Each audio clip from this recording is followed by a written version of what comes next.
Assalamualaikum warahmatullahi wabarakatuh. Alhamdulillahirrabbilalamin. Yang pertama saya perkenalkan, saya Atul Radianto, mengajar mata pelajaran fisika. Saat ini diberi tugas tambahan sebagai wakil kepala sekolah bidang kurikulum. Pada kesempatan ini saya diminta untuk menyampaikan materi pengenalan kurikulum 2013 dan belajar efektif ya. Ya, pertama-tama saya mengucapkan selamat datang kepada seluruh siswa baru SMA Negeri 2 Sumedang. Alhamdulillah, selamat datang di SMA Negeri 2 Sumedang dan bergabung menjadi sivitas akademika warga SMA Negeri 2 Sumedang. Semoga kalian betah dan bisa lebih berhasil. Baik, anak-anakku sekalian, dalam waktu yang sangat terbatas, saya akan menyampaikan materi pengenalan kurikulum 2013 dan belajar efektif. Apa sih yang dimaksud dengan kurikulum? Secara umum, kurikulum adalah perangkat mata pelajaran yang terdiri dari program studi yang diberikan oleh suatu lembaga penyelenggara pendidikan, di mana di dalamnya terdapat rancangan pelajaran yang akan didapatkan oleh peserta didik dalam satu periode jenjang pendidikan. Jadi kurikulum itu intinya adalah kumpulan mata pelajaran yang akan kalian pelajari di jenjang pendidikan SMA dan di kelas 10 begitu. Itu secara sederhana ya. Kemudian kurikulum ini terdiri dari 4 komponen pembentuk. Dalam kurikulum ada komponen tujuan yang berhubungan dengan hasil yang diharapkan dari proses pembelajaran. Jadi di kelas 10 nanti ada capaian-capaian kompetensi yang harus kalian peroleh. Jadi kecerdasan, pengetahuan, kepribadian, akhlak, dan keterampilan itu tujuan yang ingin dicapai dari hasil pembelajaran. Kemudian komponen yang kedua yaitu komponen isi dan materi. Yaitu di dalamnya ada pelajaran-pelajaran fisika, kimia, biologi, matematika, dan seterusnya. Kemudian komponen strategi, yaitu bagaimana cara kalian menguasai mata pelajaran tersebut. Maka digunakan metode pendekatan serta peralatan yang digunakan dalam pelaksanaan kurikulum. Kemudian yang keempat, komponen evaluasi. Jadi ada 4 komponen pembentuk kurikulum ya. Kurikulum ya tujuan, isi, strategi, dan evaluasi. Evaluasi menyangkut penilaian. Penilaian itu ada ulangan harian, ulangan tengah semester, ulangan akhir semester, dan penilaian akhir semester. Di kelas 12 nanti ada penilaian akhir tahun ya, maaf. Di kelas 12 ada ujian sekolah gitu untuk mengakhiri jenjang pendidikan SMA. Ada tugas-tugas ya dan segala macamnya.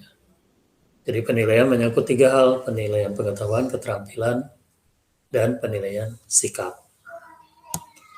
Baik, sejarah kurikulum di Indonesia, anak-anakku sekalian, sebetulnya kita sudah paling tidak memiliki 10 kurikulum yang berlaku di negara kita. Yang pertama, kurikulum 1947. Rencana pelajaran 1947 gitu ya. Kalian belum lahir ini. Yang kedua, kurikulum 1952, dari tahun 1952 ya. Yang ketiga, kurikulum 1964. Yang keempat, kurikulum 1968. Yang kelima, kurikulum 1975. Saya yang keenam, kurikulum 1984, yang merupakan kurikulum 1975 yang disempurnakan. Yang ketujuh, kurikulum 1994 dan suplemen kurikulum 1999. Yang kedelapan, kurikulum 2004 atau yang disebut kurikulum berbasis kompetensi, KBK. Yang kesembilan, kurikulum 2006 Nah, di sini mulai dikenal KTSP, Kurikulum 3 Satuan Pendidikan. Dan yang ke-10, Kurikulum 2013, ini kurikulum yang terakhir. Saya produk pendidikan kurikulum 1975, 1984 ya. Jadi 2 kurikulum. Sedangkan kalian mungkin kurikulum KTSP 2006 dan kurikulum 2013 ya untuk kalian. Di SMA Negeri Sumedang menggunakan kurikulum 2013. Apa itu kurikulum 2013? Kurikulum 2013 adalah kurikulum yang berlaku dalam sistem pendidikan di Indonesia. Kurikulum ini merupakan kurikulum tetap yang diterapkan oleh pemerintah untuk menggantikan kurikulum 2006 yang telah berlaku selama kurang lebih 6 tahun. Jadi namanya akan tetap, namanya itu kurikulum 2013. Dan mungkin selalu mengalami penyempurnaan-penyempurnaan sejak dikeluarkannya. Dan alhamdulillah SMA Negeri 2 Sumedang selalu menjadi terdepan. SMA Negeri 2 Sumedang merupakan SMA, salah satu SMA di Indonesia yang menerapkan kurikulum 2013 paling pertama, ya, yaitu sekitar tahun 2014, gitu. 14-15 merupakan piloting project dan SMA Negeri Sumedang adalah yang paling pertama. Untuk sekarang seluruh tingkatan sudah menggunakan kurikulum 2013. Apa yang ada dalam kurikulum 2013? Kalau melihat struktur isi, ya tadi komponen kurikulum ada struktur isi ya. Dalam kurikulum 2013 itu mata pelajarannya adalah kira-kira seperti ini. Mungkin akan ada baiknya saya tayangkan ya. Saya perlihatkan pada kalian. Oke.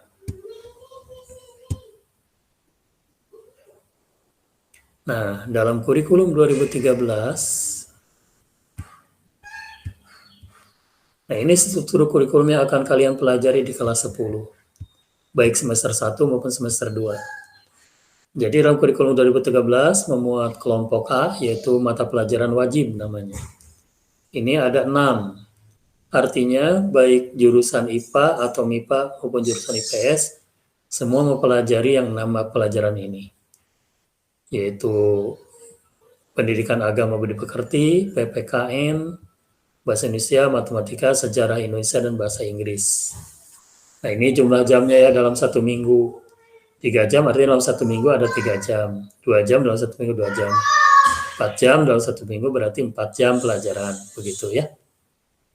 Nah itu sama baik semua jurusan. Peminatan itu ada peminatan MIPA, IPS, dan budaya bahasa. Semua sama mempelajari yang wajib ini. Kemudian yang kedua ada yang disebut wajib B. Wajib B ini, kenapa disebut wajib B? Apakah, kan kalau sama udah aja wajib. Tidak demikian. Untuk wajib B ini, yang 3, seni budaya, penjas orkes, prakarya, dan kewirausahaan sama. Semua sekolah di Indonesia SMA sama mempelajari. Tetapi untuk yang bahasa Sunda, di kelompok wajib B ini, hanya berlaku di Jawa Barat. Di Jakarta atau di Jawa Tengah tidak berlaku, mungkin bahasa Jawa kalau di Jawa Tengah gitu, maka disebut kelompok wajib B.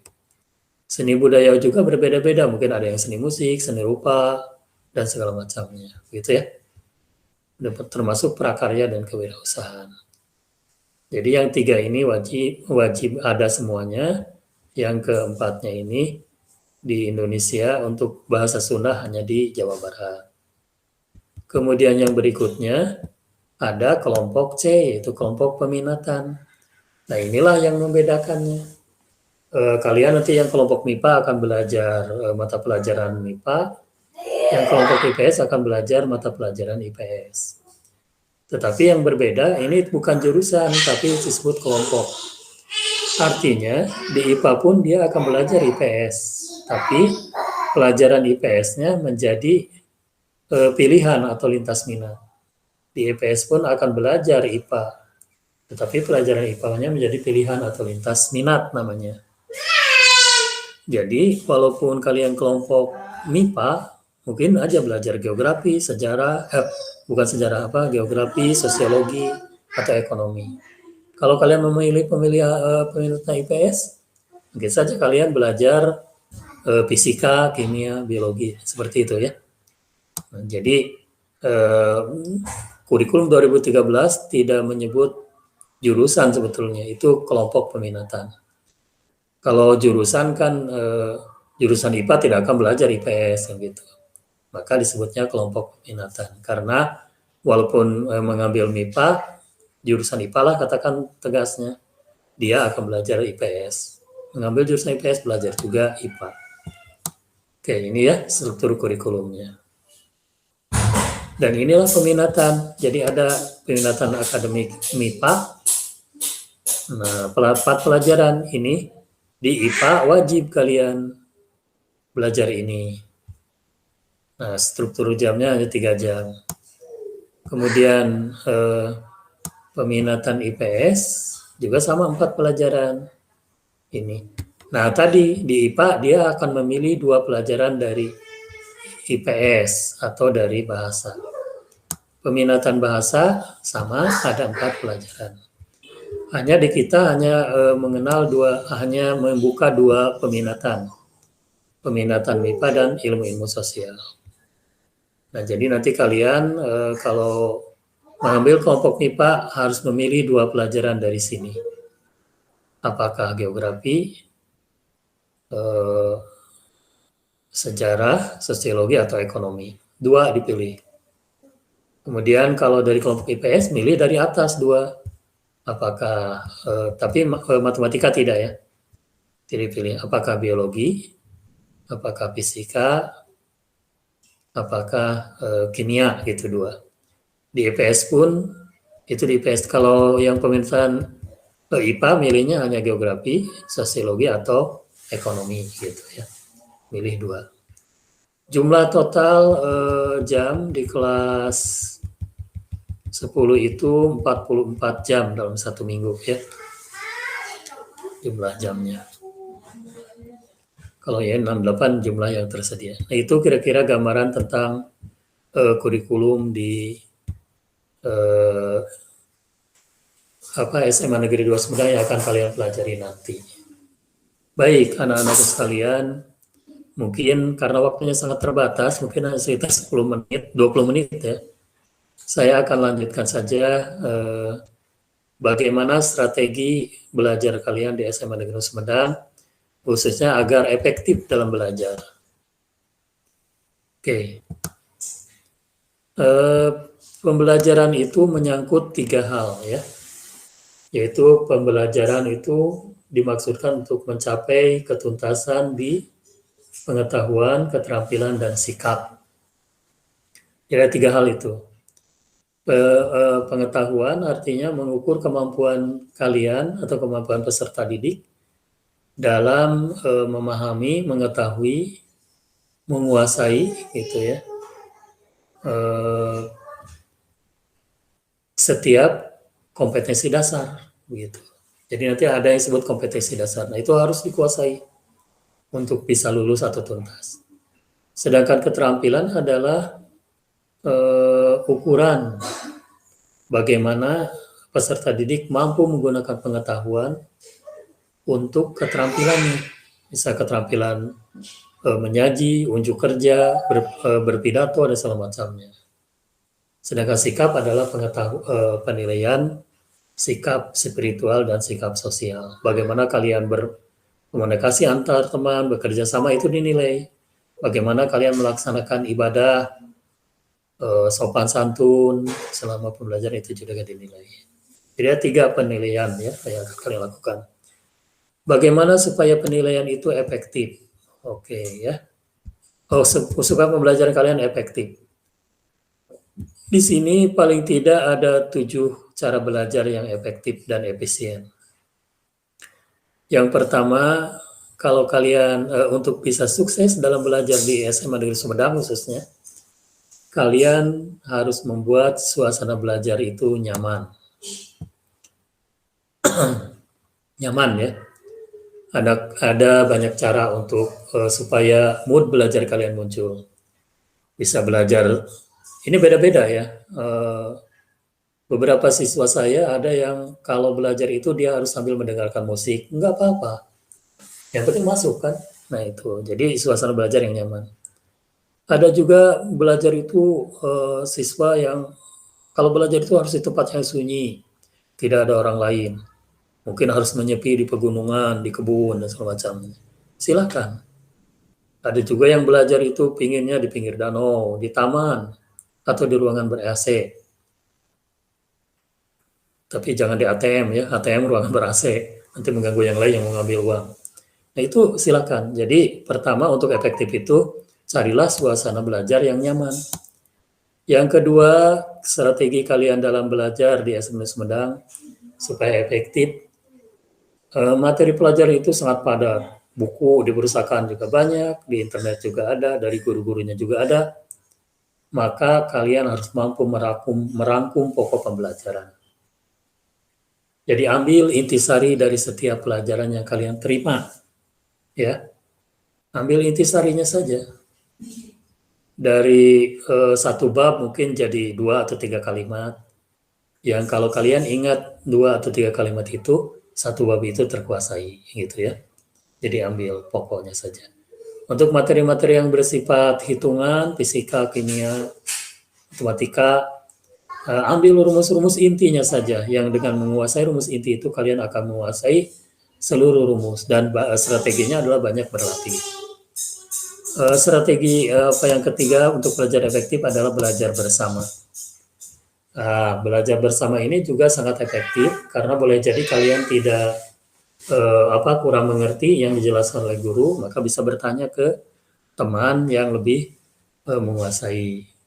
Ya, teman-teman kalian itu bisa mengajarkan kalian atau berdiskusi sesama teman. Itu bagus juga untuk sosialisasi. Nah ini.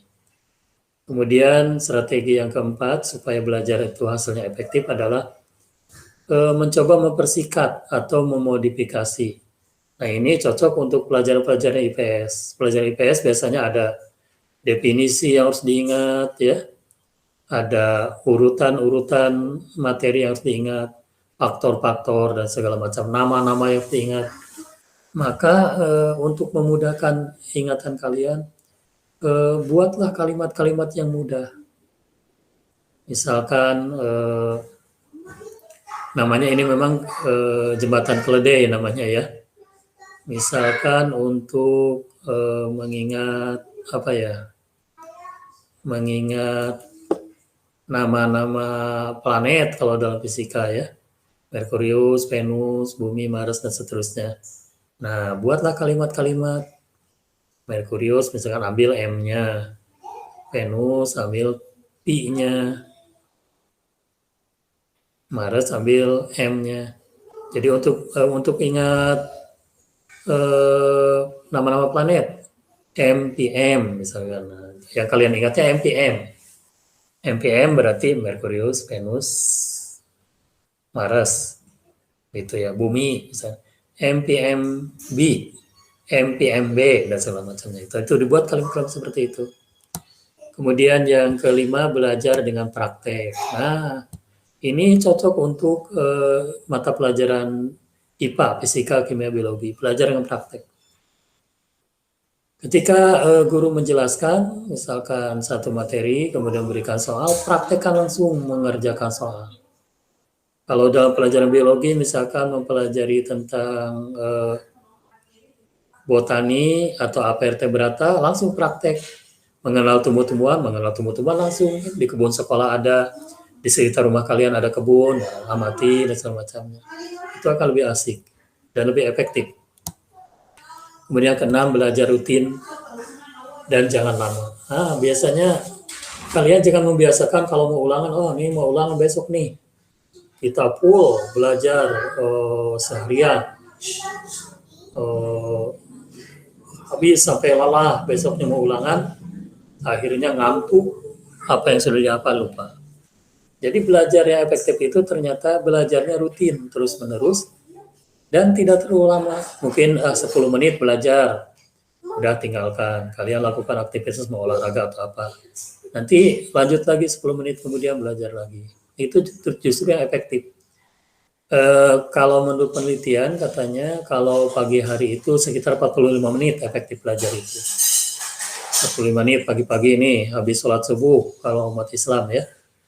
45 menit belajar, udah selesai. Siang efektif itu 25 menit dan sore 50 menit. Malam bisa sampai 1 jam, itu efektifnya ya.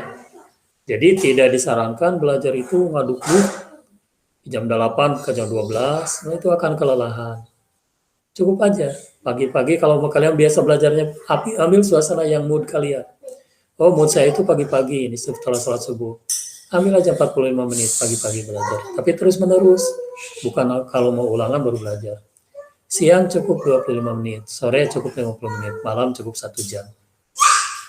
Oke, kemudian yang ketujuh, supaya efektif belajar itu mengerti, bukan menghafal. Nah ini, kebanyakan apalagi kalau fisika, menghafal ya. Nah, jangan menghafal, mengerti. Jadi harus dipahami. Jadi, semua pelajaran itu, bukan untuk dihafal. Kalau dihafal, ingat sesaat, lupa nantinya, dan tidak mengerti. Jadi mengerti bukan menghafal, itu untuk belajar efektif. Oke, anak-anakku sekalian, waktunya ini dari 20 menit sudah lebih 1 menit saya nih.